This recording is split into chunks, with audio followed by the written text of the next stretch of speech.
Hello बच्चों, let's read this question. And the question is, gives the general characteristics of vertebrates and list the distinctive features of the class under it. तो हमें general characteristics बताना है vertebrates के और उनके जो features है क्लासेस के डिस्टिंग्विशिंग डिस्टिंग्विशिंग फीचर्स वो हमें यहाँ पे बताना है. तो यहाँ पे जो की कॉन्सेप्ट है, की concept here is vertebratas. Key concept is vertebrates. Now let's start with explanation. Explanation से start करते हैं. Let's start with explanation. तो जो जनरल कैरेक्टरिस्टिक्स है वर्टिब्रेटास के वो ये है कि vertebrata have a true vertebral column. True vertebral column have the true vertebral columns. उन्हीं को हम क्या बोलते हैं? वर्टिब्रेट्स बोलते हैं. They have the internal skeleton also. Internal skeletons भी क्या होते हैं? प्रेजेंट होते हैं. Internal skeletons are also present. Then internal skeletons भी प्रेजेंट होते हैं. Then they are bilaterally symmetrical. They are bilaterally symmetrical. Bilaterally कैसे रहते हैं? वो सिमेट्रिकल रहते हैं. Bilaterally symmetricals. Then they have the true body cavities. True body cavities होता है उनमें. True body cavities that is they are coelomate. They are coelomic. They are the coelomate animals. They are the coelomate animals. Then fifth की बात करूँ तो fifth में क्या होगा? They are triploblastic. 3 germ layers are present. Vertebrata में 3 germ layers present होते हैं. देन सिक्स्थ की बात करूँ तो द बॉडी इज सेगमेंटेड. कैसे रहता है? बॉडी सेगमेंटेड फॉर्म में रहता है. Then they have the complex differentiation of body tissue.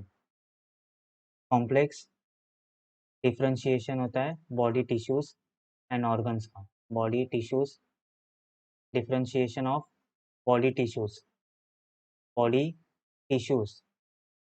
And organs and organs का एंड ऑर्गन्स का एंड ऑर्गन्स का एंड ऑर्गन्स. तो this are the some characteristics of your vertebrate. अभी उनको फर्दर क्लासेस में डिवाइड किया हुआ है. अलग अलग क्लासेस में डिवाइड किया हुआ है. तो सबसे पहला क्लास है साइक्लोस्टोमाटा. साइक्लोस्टोमाटा. अभी साइक्लोस्टोमाटा में क्या होता है? जो माउथ होता है, mouth is sucking and circular. Mouth is sucking and circular होता है. And circular and circular circular होता है but without jaws. But without jaws होता है. बट विदाउट जॉस होता है. तो ये था साइक्लोस्टोमाटा. देन साइक्लोस्टोमाटा के बाद हम आते हैं पाइसिस पे. पाइसिस. पाइसिस में क्या होता है? जो एंडोस्केलेटन होता है. एंडोस्केलेटन. तो एंडोस्केलेटन में भी क्या हो सकता है? कार्टिलेज हो सकता है या बोन हो सकता है. कार्टिलेज या और बोन्स हो सकते हैं. बोनी हो सकता है.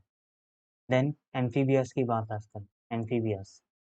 एम्फीबियस की बात करते हैं तो एम्फीबियस कैसे रहते हैं?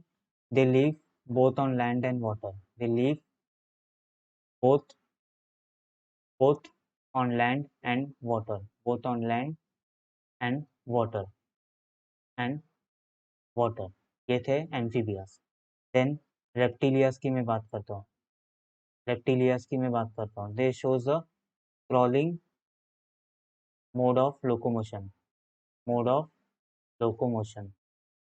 क्रॉलिंग मोड ऑफ लोकोमोशन वो बताते हैं. Then Aves. एविस. एविस में क्या होता है? Aves is characterize by the presence of feathers. उनमें रहते हैं feathers and wings. And wings और फ्लाइंग्स. विंग्स और फ्लाइंग. Then Mammalia.